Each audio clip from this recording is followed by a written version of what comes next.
Demi menaklukkan Ning Imas, bos kaya ini rela hidup jadi santri miskin. Seorang bos muda kaya raya datang ke sebuah pesantren tua dengan satu tujuan, membeli tanah wakaf dan mengubahnya menjadi proyek mewah bernilai miliaran rupiah. Baginya, semua bisa dibeli dengan uang, tapi hari itu kesombongannya dihancurkan oleh satu kalimat dari seorang wanita sederhana bernama Ning Imas. Dari sanalah hidup Danu berubah. Ia menyamar sebagai pemuda miskin, tidur di lantai dingin, bekerja di dapur pesantren, menahan lapar, lelah, dan malu, hanya demi mendekati wanita yang telah mengguncang hatinya. Namun, tanpa ia sadari, penyamaran itu justru membuka luka terdalam dalam hidupnya. Kisah ini bukan hanya tentang cinta, bukan hanya tentang pesantren, tapi tentang ego, pertobatan, kehilangan, dan jalan pulang seorang manusia yang terlalu lama tersesat dalam kemewahan dunia. Assalamualaikum warahmatullahi wabarakatuh. Allahumma sholli ala Sayyidina Muhammad wa ala ali Sayyidina Muhammad. Sahabat Pagar Cerita, bagaimana kabarnya hari ini? Semoga selalu sehat, tenang hatinya, dan dimudahkan segala urusannya. Coba tulis di kolom komentar, kalian menonton dari kota mana saja. Sebelum kisah mengharukan ini kita mulai, jangan lupa dukung channel Pagar Cerita dengan klik subscribe, tekan tombol like, dan bagikan video ini kepada keluarga atau sahabat yang sedang butuh pengingat hidup.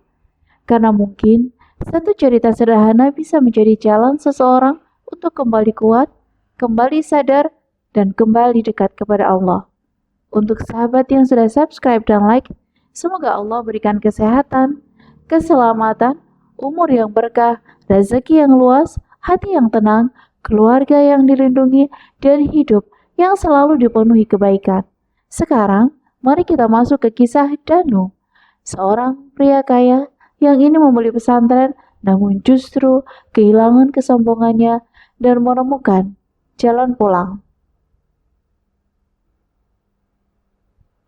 Matahari sore mulai merunduk di balik bukit hijau desa Mandiri saat Danu menatap hamparan tanah pesantren dari balik jendela mobil mewahnya. Bagi seorang pemilik perusahaan properti sekelas Danu, segala sesuatu di dunia ini memiliki harga, dan kali ini targetnya adalah pesantren Al-Falah, sebuah lahan hijau yang sangat strategis untuk dijadikan kompleks, resort mewah, dan hotel berbintang. Langkahnya mantap, sepatu kulitnya yang mengkilap menginjak tanah kering di tepi desa, menciptakan kontras yang tajam antara dunia kemewahan yang ia kenal dan kesederhanaan pedesaan di depannya. Gerbang kayu pesantren berdiri kokoh namun sederhana, menunjukkan usia dan sejarah panjangnya. Beberapa santri yang mengenakan sarung dan peci menatap Danu dengan mata penasaran. Bagi mereka, kehadiran seorang pria berpakaian jas mahal memancarkan aura percaya diri yang berlebihan. Terasa asing di tengah kesederhanaan pesantren. Danu berjalan melewati gerbang, langkahnya pasti, wajahnya menampilkan angkuh yang telah menjadi bagian dari dirinya selama bertahun-tahun.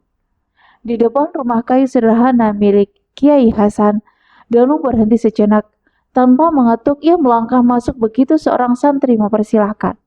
Ruangan itu hanya beralaskan karpet tipis, namun wibawa sang pemimpin terasa jelas. Kiai Hasan, pria tua berwajah teduh, menyambutnya dengan senyuman hangat seolah mengetahui niat di balik langkah penuh kesombongan Danu.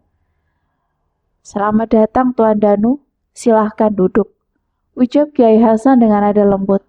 Danu duduk kaku dan menahan kesombongan, lalu mengeluarkan dokumen tebal dari tasnya. Saya tidak punya banyak waktu Pak Kiai. Ini surat perjanjian jual beli lahan. Angka di dalamnya seharusnya cukup untuk membangun 10 pesantren baru di lokasi lain, ujar Danu dingin. Suaranya menembus keinginan ruangan, namun Kiai Hasan tidak menatap dokumen itu. Ia hanya menghela nafas pendek, lalu menatap Danu dengan penuh rasa iba. Danu, tempat ini bukan sekedar tanah dan bangunan kayu. Di sini ratusan anak yatim dan duafa belajar menata masa depan mereka. Lahan ini adalah wakaf dan tidak akan dijual, apapun uang yang kau tawarkan. Jawab Kiai Hasan tenang, namun tegas. Mendengar itu rahang Danu mengeras. Amarah mulai memuncak. Ia jarang menolak. Jangan naif Pak Kiai. Di dunia modern uang adalah segalanya. Jika Anda menolak, perusahaan saya bisa menggunakan jalur hukum untuk mengusir tempat ini. Pikirkan baik-baik. Ancamnya. Matanya menatap tajam. Tepat saat suasana menjadi tegang, pintu kayu terbuka. Masuklah Ning Imas, putri Kiai Hasan, membawa nampan berisi cangkir teh hangat. Penampilannya sederhana, kerudung panjang menutupi dada, namun aura dan kecantikannya memancarkan ketenangan yang langsung menghentikan langkah Danu. Ia meletakkan cangkir dengan gerakan sopan, lalu menatap Danu. Tuan Danu, Anda mungkin bisa membeli hukum dengan uang. Namun ada satu hal yang tidak akan pernah bisa dibeli dengan harta. Ucap Ning Imas tegas, namun menenangkan. Danu terpaku. Aura keberanian Ning Imas menghancurkan egonya seketika. Apa yang tidak bisa saya beli? Tanyanya, berusaha menutupi kegugupannya. Ning Imas tersenyum tipis, tulus, penuh kepedihan atas kesombongan pria di depannya. Keterangan hati dan ridha Allah. Segala yang kau miliki hanyalah titipan sementara. Berhentilah bersikap angkuh, karena di hadapannya kau hanyalah sebutir debu. Kata-kata itu menghantam ego Danu, membuatnya merasa kecil untuk pertama kalinya dalam hidup. Rasa penasaran terhadap pandangan hidup Ning Imas mulai tumbuh. Danu sadar, jika datang kembali sebagai bos kaya, Ning Imas pasti menutup diri. Sebuah ide nekat muncul. Ia akan menyamar sebagai pemuda miskin, meninggalkan semua kemewahan untuk mendekati Ning Imas tanpa sekat dan mengerti kehidupan pesantren dari dalam. Senyum licik tersungging di wajah Danu saat ia membayangkan permainan paling menantang sepanjang hidupnya. Di kamar hotel mewahnya, Danu melepas jas dan jam tangan mahal, menggantinya dengan kemeja kusam dan celana sederhana. Rambut tak rapi, wajah kusam, membawa tas kanvas lusuh berisi pakaian sederhana. Ia bertekad menjalani perjalanan berat menggunakan transportasi umum, menapaki panas dan keramaian demi tujuan yang satu, memahami hati Ning Imas dan pesantren Al-Falah dari sisi yang tak pernah ia kenal sebelumnya. Sejak malam itu pikiran Danu tak pernah lepas dari wajah Ning Imas dan kata-katanya yang menusuk hati. Ia menyadari jika ingin mendekati wanita itu, ia harus menanggalkan seluruh atribut kemewahannya dan menyatu dengan kehidupan sederhana pesantren. Keputusan itu terasa gila, bahkan bagi dirinya sendiri. Namun ambisinya untuk memahami dan melakukan hati Ning Imas mendorongnya untuk melangkah ke arah yang tak pernah ia bayangkan sebelumnya. Di kamar hotelnya yang luas, Danu menatap pantulan dirinya di cermin besar. Biasanya, ia tampil necis dengan jas sutra dan jam tangan mahal. Kini semua itu dilepas. Jam tangan mewah dan cincin emas dimasukkan ke dalam laci besi. Pakaian mahal diganti dengan kemeja polos kusam dan celana kain sederhana yang terasa kasar di kulitnya. Rambutnya sengaja tak disisir rapi, wajahnya kusam, dan tas kanvas lusuh penuh pakaian sederhana kini menjadi satu-satunya barang bawaan. Keesokan harinya, Danu memulai perjalanan panjang menuju desa mandiri menggunakan transportasi umum. Panasnya udara di dalam bus yang padat, kepulan asap rokok, suara pedagang asongan, dan bau debu jalanan membuat setiap detik perjalanan menjadi siksaan fisik. Bagi seorang pria yang terbiasa dengan ruang sejuk ber-AC dan kenyamanan tak terbatas, semua ini terasa seperti ujian berat. Namun setiap kali rasa frustasi datang, bayangan Ning Imas selalu menguatkan tekadnya. Ia tersenyum tipis, membayangkan wajah wanita itu yang menatapnya dengan keberanian dan ketenangan, menolak ditundukkan oleh kekayaan duniawi. Setibanya di tepi jalan desa, jauh dari gerbang pesantren, Danu menapak jalan setapak berbatu menuju kompleks pesantren. Setiap langkah membawa rasa berat, namun ia berusaha menundukkan tubuh agar tampak seperti pemuda biasa yang tersesat. Tidak ada lagi santri yang memandangnya dengan rasa segan, seperti saat ia datang dengan mobil mewah. Kali ini, pandangan mereka dipenuhi iba dan ramah, seolah menyadari kesulitan hidup yang baru saja melewati sosok Danu yang tampak sederhana. Di depan rumah Kiai Hasan, Danu menarik nafas panjang. Ia harus meyakinkan sang kiai bahwa dirinya adalah seorang yatim piatu yang ingin belajar agama. Seorang pemuda yang tulus ingin memperbaiki diri. Assalamualaikum Pak Kiai, permisi. Apakah saya boleh mengganggu waktu Anda sebentar? Suara Danu terdengar lembut, berbeda dari nada dingin dan angkuh yang biasa ia pakai. Kiai Hasim menatap Danu dalam-dalam, lalu tersenyum hangat. Waalaikumsalam. Silakan masuk, anak muda. Mari, duduk di sini bersama saya. Jawabnya dengan nada yang menyejukkan. Danu duduk bersila di atas tikar pandan berusaha menahan rasa canggung dan dingin yang menyerang tubuhnya. Ia mulai merangkai cerita. Nama saya Danu Pak Kiai. Saya anak yatim piatu. Tidak memiliki keluarga dan hidup saya hancur di kota besar. Saya ingin bertobat, belajar agama dan mencari kedamaian jiwa. Mohon izinkan saya tinggal di sini tanpa membayar biaya pesantren. Ucapnya menahan gemetar suara yang bisa membocorkan rasa gugupnya. Kiai Hasan terdiam sejenak, mengelus janggut putihnya yang panjang seolah menembus jiwa Danu. Pandangannya menenangkan sekaligus menegangkan, membuat Danu merasa ketegangan mengalir di seluruh tubuhnya. Namun senyuman sang kiai kembali menghiasi wajahnya. Pintu pesantren Al-Falah selalu terbuka bagi siapa saja yang tulus ingin mendekatkan diri kepada Allah. Tidak peduli kaya atau miskin, semua manusia sama di hadapannya. Jika niatmu tulus, kamu diterima sebagai bagian keluarga pesantren ini. Rasa lega Danu mempuncah di dalam hati. Tahap pertama rencananya berjalan mulus. Tidak lama kemudian Kiai Hasan memanggil Fauzan, santri senior yang bertugas membantu santri baru menyelesaikan diri. Fauzan menatap Danu dari ujung kepala hingga ujung kaki, tajam dan serius, memastikan bahwa setiap gerakannya akan diperhatikan. Baik Pak Kiai, mari ikuti saya Danu, ujar Fauzan nada datar namun tegas. Danu mengikuti Fauzan menuju asrama santri pria. Bangunan itu jauh dari kemewahan. Hanya lemari tua dan tikar tipis untuk 6 orang santri. Tugas mereka jelas, bangun subuh, bersih-bersih, menjaga disiplin. Danu menelan ludah, tubuhnya terasa lemah, tapi obsesinya pada Neng Imas mendorongnya menepis keraguan. Saya sanggup Kang Fauzan, saya akan berusaha keras. Jawabnya, memaksakan senyum di wajahnya yang pucat. Malam itu, saat santri lain tidur nyenyak, Danu terbaring di tikar tipis, tubuh kedinginan, gigitan nyamuk menusuk, seluruh tulang terasa linu. Namun bayangan Neng Imas tetap hadir dalam pikirannya, menguatkan tekadnya bahwa penderitaan ini adalah jalan untuk mendekat kepada hati yang ingin ia pahami. Ia menutup mata, berbisik pada dirinya sendiri. Aku tidak akan menyerah. Aku akan menaklukkan tempat ini.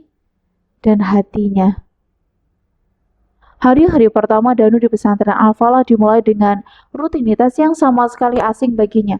Bangun sebelum subuh. Dinginnya udara pegunungan menembus hingga ke tulang.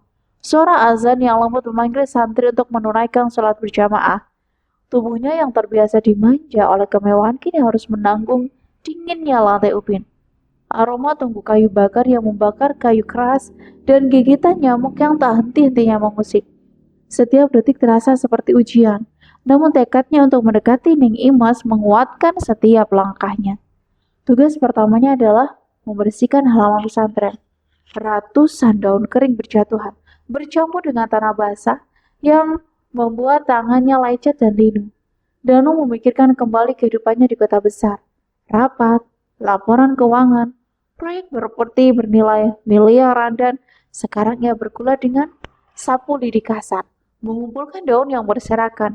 Penderitaan fisik yang menimpannya seolah memaksa Danu untuk menanggalkan egonya secara perlahan. Tak lama kemudian ia dipanggil Fauzan untuk membantu di dapur umum. Dapur itu adalah jantung kehidupan pesantren, tempat seluruh santri dan anak panti asuhan mendapat makan setiap hari. Api tungku kayu besar mengeluarkan asap tebal, menimbulkan aroma pedas dan getir yang menyengat mata. Di hadapan 3 keranjang bawang merah dan putih, Danu mulai mengupasnya, menahan perih yang membakar matanya. Setiap tetes air mata bukan hanyalah peras dari pedasnya bawang, tapi juga dari rasa frustasi yang perlahan berubah menjadi kesadaran. Di tengah kesibukan itu, Ning Imas masuk, membawa buku catatan kecil bersampul kain. Suaranya lembut saat menyapa para juru masak, memeriksa bahan makanan dengan cermat, tanpa pernah menunjukkan sikap angkuh. Kehadirannya membuat dapur yang panas dan riuh itu terasa sejuk dan tertib. Mata Danu yang semula terpejam dalam rasa sakit dan lelah, kini tak bisa lepas dari setiap gerak Ning Imas. Jarak yang menunduk memeriksa ikan segar, menyapa para ibu juru masak dan senyum lembut yang terus tersungging di wajahnya, semuanya memancarkan ketulusan yang begitu berbeda dari dunia mewah Danu sebelumnya. Ning Imas melihat Danu duduk sendirian di sudut dapur. Tangannya merah oleh bawang, matanya sembab. Tanpa ragu Ning Imas mengambil sebuah dingklik kayu kosong dan duduk di tepat di hadapannya. Kamu tidak perlu memaksakan diri. Rendam bawang itu di air dingin sebelum dikupas. Cara itu akan mengurangi perihnya, katanya. Nada suaranya lembut, persis seperti kakak yang menasihati adik. Danu menatapnya, terkejut oleh kebaikan dan ketulusan yang terpancar dari Ning Imas, dan segera mengikuti saran itu. Keheningan di antara mereka sesaat membuat Danu sadar akan sesuatu yang lebih besar dari sekadar ambisi duniawi.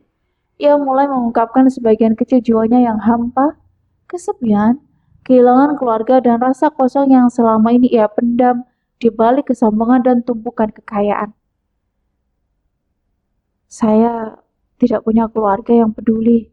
Orang-orang yang mendekat pada saya hanya ingin sesuatu dari saya. Di sini untuk pertama kalinya saya merasa ada seseorang yang tulus.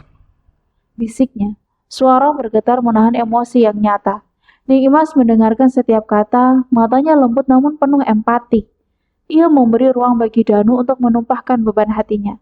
Senyum tipisnya menenangkan seolah menyerap semua kesedihan yang tersimpan di dalam diri pemuda itu.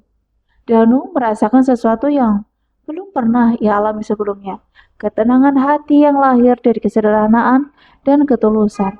Hari-hari berikutnya, Danu mulai terbiasa dengan pekerjaan kasar. Mengangkut air dari sumur tua ke dapur, menyapu halaman luas, membantu memasak di dapur besar, semua dilakukannya dengan ritme baru. Setiap tetes keringat ia rasakan sebagai proses pembersihan diri dari dosa-dosa masa lalu. Kehadiran Ning Imas selalu menjadi penguatnya. Ia menatap Ning Imas yang tersenyum pada santri lain, mengajarkan anak-anak atau sekedar berjalan di halaman dengan langkah tenang dan hatinya kembali teguh untuk bertahan.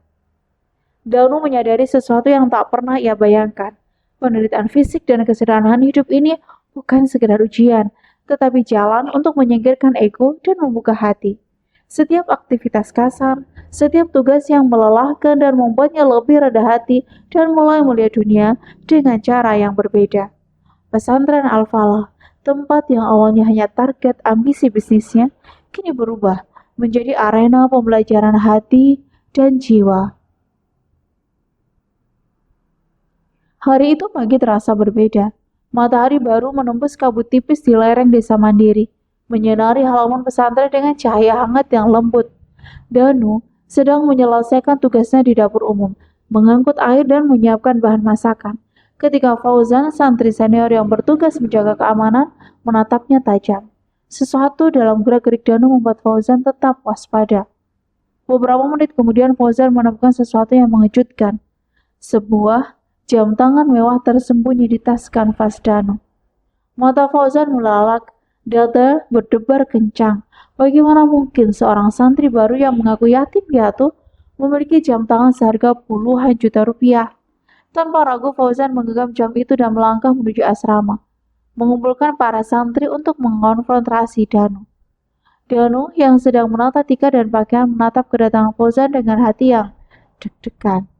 Ia menyadari bahwa penyamarannya terancam terbongkar. Fauzan meletakkan jam tangan itu di depan mata Danu dengan suara lantang, memecah keinginan pagi. Jelaskan sekarang, dari mana benda ini? Bagaimana seorang santri miskin bisa memilikinya? Danu menelan ludah.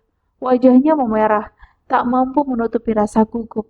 Kata-kata untuk berdusta tak lagi muncul. Ia hanya bisa menundukkan kepala. Bibir terkunci menahan ribuan alasan yang tidak akan dipercaya. Suasana asrama berubah menjadi tegang. Ratusan santri menatap, Sebagian mulai berbisik dengan rasa curiga dan marah. Sementara itu, Ning Imas yang sedang melintas di halaman menyaksikan keributan itu.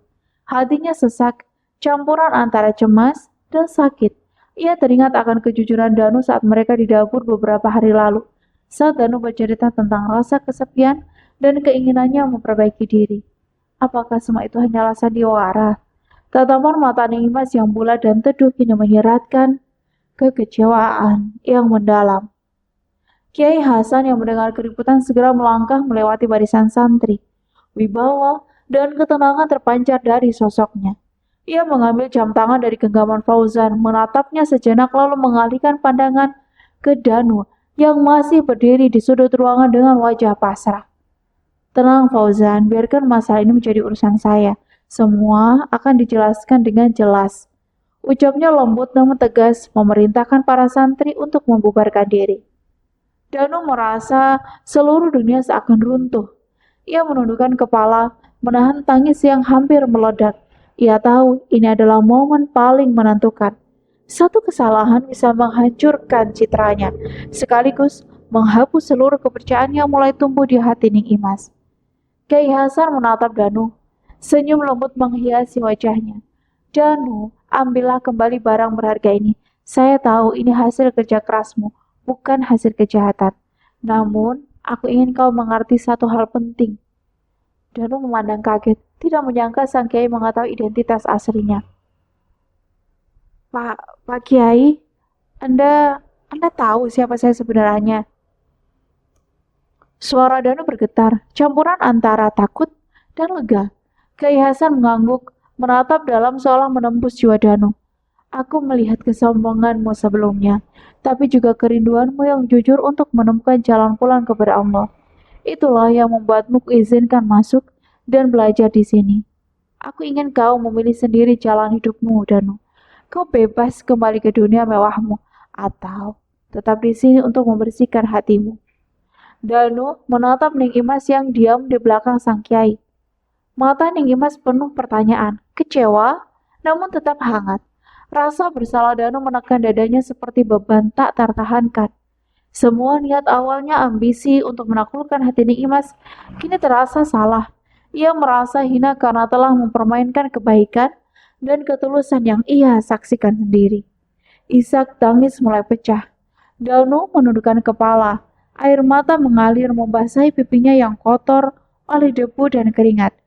Di dunia bisnis, ia bisa mengendalikan segalanya. Tapi di sini, di hadapan Kiai Hasan dan Ning Imas, ia hanyalah manusia biasa, penuh kesalahan. Kiai Hasan menepuk pundaknya dengan lembut, menyalurkan ketenangan yang menenangkan hatinya yang kacau. Danu mengangkat wajahnya, menatap Ning Imas dengan penuh penyesalan. Ning Imas, saya mohon maaf. Semua yang saya lakukan, niat saya yang salah. Saya benar-benar menyesal. Saya datang dengan kesombongan ingin membuktikan bahwa hati bisa dibeli. Namun saya salah. Ning Imas menatapnya diam. Matanya berkaca-kaca. Hatinya terluka, namun ia merasakan ketulusan yang belum pernah ia lihat sebelumnya dari Danu. Kiai Hasan memecah keheningan. Danu, Allah Maha Pengampun. Penyamarannya sudah terbuka. Keputusan mutlak ada di tanganmu. Pilihlah dengan hati yang tulus. Danu menunduk, menghirup nafas panjang. Ia tahu pilihan ini akan mengubah hidupnya selamanya. Kembali ke dunia lama atau memulai perjalanan baru yang penuh ketulusan dan pengorbanan. Danu berdiri di halaman pesantren saat mentari pagi menembus kabut pegunungan, menyinari bangunan kayu tua dengan cahaya hangat yang lembut. Udara segar membawa aroma tanah basah dan daun hijau. Namun yang lebih penting, membawa ketenangan yang baru ia rasakan dalam hatinya. Setelah pengungkapan identitas dan pengakuan di hadapan Kiai Hasan, Danu tahu bahwa hidupnya tidak akan kembali seperti semula. Ia menatap kedua tangannya yang kasar dan kotor, bekas kerja keras beberapa minggu terakhir. Setiap goresan, setiap lepuhan, dan setiap tetes keringat terasa seperti simbol dari perubahan yang sedang terjadi di dalam dirinya. Dulu, Ia hidup di dunia penuh kemewahan, di mana kekuasaan dan uang menjadi ukuran segalanya. Sekarang, dia di sini. Ia belajar bahwa ketulusan, kerja keras, dan keikhlasan memiliki nilai yang jauh lebih besar daripada tumpukan harta. Ning Imas berjalan di halaman tersenyum lembut, matanya menatap Danu, menahan rasa ingin menegur sekaligus rasa iba yang mendalam. Danu menyadari, meski hatinya penuh rasa bersalah karena menyembunyikan identitas, ada kesempatan untuk menebus semuanya dengan ketulusan yang tulus. Ia melangkah mendekati Ning Imas, langkahnya ringan tapi penuh rasa hormat. Terima kasih Ning Imas atas kesabaran dan pengertianmu, ujar Danu dengan suara lirih namun tegas. Aku menyadari kesalahanku. Semua yang kulakukan sebelumnya bukan karena ingin belajar, tapi karena ambisi dan kesombongan. Kini aku ingin memperbaiki diri, belajar sungguh-sungguh, bukan untukmu, bukan untuk harta, tapi untuk diriku sendiri dan untuk Allah. Ning Imas menatapnya diam sejenak. Ada luka yang masih tersisa karena perasaan dipermainkan, namun ia merasakan ketulusan yang benar-benar terpancar dari Danu. Senyum tipis muncul di wajahnya, menyeratkan harapan. Danu, setiap manusia bisa tersesat. Yang penting adalah keberanian untuk kembali ke jalan yang benar. Aku percaya setiap orang bisa berubah jika niatnya tulus, kata Ning Imas dengan lembut. Danu pun memulai hari-hari barunya dengan penuh disiplin. Ia menyelesaikan diri dengan kehidupan pesantren, bangun subuh, membantu para santri, membersihkan halaman, bekerja di dapur, mengaji kitab-kitab agama. Setiap pekerjaan yang dulu terasa menyiksa, kini menjadi sarana pembelajaran hati dan jiwa. Ia tidak lagi membandingkan dirinya dengan dunia luar, melainkan merasakan kebahagiaan sederhana dalam membantu sesama. Hari-hari berlalu, Danu dan Ning Imas semakin sering berinteraksi, bukan dalam permainan ego atau ambisi, tapi dalam ketulusan dan saling menghargai. Danu belajar banyak dari keteguhan iman dan kesabaran Ning Imas. Sementara Ning Imas melihat perubahan nyata dalam diri Danu. Ia lebih rendah hati, penuh empati, dan berhati bersih. Hubungan mereka berkembang perlahan, tanpa tekanan, tanpa sandiwara, melainkan melalui kerjasama dan kepedulian yang tulus. Suatu sore, Danu dan Ning Imas duduk di bangku kayu di tepi halaman pesantren. Cahaya matahari menembus daun-daun pohon, menciptakan bayangan lembut di wajah mereka. Danu menatap Ning Imas, tersenyum dengan tenang. Aku bersyukur atas semua yang terjadi. Jika bukan karena pesantren ini, aku mungkin masih tersesat dalam kesombongan dan harta duniawi. Ning Imas tersenyum, matanya lembut. Setiap orang memiliki jalan hidupnya sendiri. Yang penting adalah belajar, menebus kesalahan, dan tetap tulus. Kau telah memilih jalan yang benar, Danu. Hari itu, Danu menyadari bahwa ketenangan sejati bukan berasal dari harta, kekuasaan, atau pengakuan orang lain, tapi dari hati yang bersih, ketulusan, dan kedekatan dengan Allah.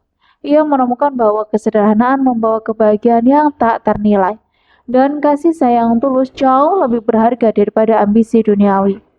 Matahari perlahan tenggelam, menyisakan cahaya jingga yang hangat di langit. Danu berdiri di samping Ning Imas, menyaksikan anak-anak santri bermain di halaman. Hatinya penuh syukur, damai, dan bahagia. Ia tahu hidupnya kini telah menemukan arah yang benar. Semua pengorbanan, penderitaan, dan kesulitan yang ia alami membawa makna yang dalam, bukan untuk menaklukkan dunia, tapi untuk menaklukkan diri sendiri dan menjadi manusia yang lebih baik. Kisah Danu mengajarkan bahwa kekayaan dan ambisi duniawi tidak dapat membeli ketenangan hati. Ketulusan, kerja keras, dan pengorbanan dalam kesederhanaan membawa kebahagiaan sejati. Perubahan hati yang tulus adalah jalan menuju kedamaian, dan setiap manusia memiliki kesempatan untuk menebus kesalahan serta menemukan arah hidup yang benar.